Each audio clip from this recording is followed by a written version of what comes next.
وما ہوا علی الغیب بدونین، اور نہیں ہے یہ پیغمبر غیب بتانے میں بخیل۔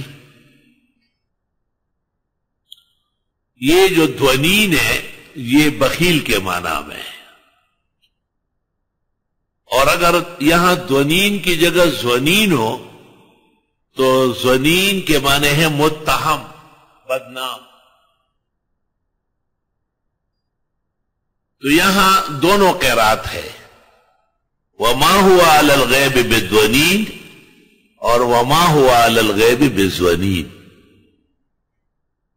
یہاں سے مغالطہ ہوا روئے زمین کے وہ عظیم مفسر علامہ آلوسی کو، اور اس نے روح المعانی میں اس طرف رغبت دکھائی کہ دوات کی جگہ کبھی زوا پیدا ہونا یہ مخارج مشترکہ ہے، حالانکہ جمال القرآن و فوائد مکی جاننے والے بھی جانتے کہ مخارج میں کتنا فاصلہ ہے۔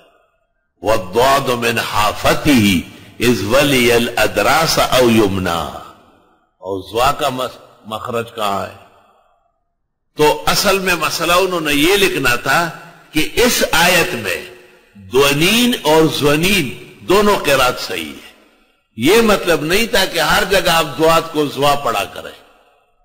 چنانچہ فقہائے احناف نے حنفیہ کے معتبر کتابوں میں لکھا ہے کہ اگر دوات کی جگہ کوئی زوا پڑھے اور یہی سمجھے کہ یہ حرف یہی ہے تو فسدت صلاتہ وبانت علیہ امراتہ وصار مرتدا کافرا۔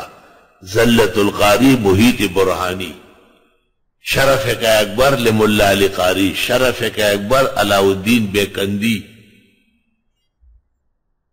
تمام اکابر نے لکھا ہے کہ حرف زواد بموضع دعات کلمت مستحجنہ، نامناسب اور نہایت بری بات ہے۔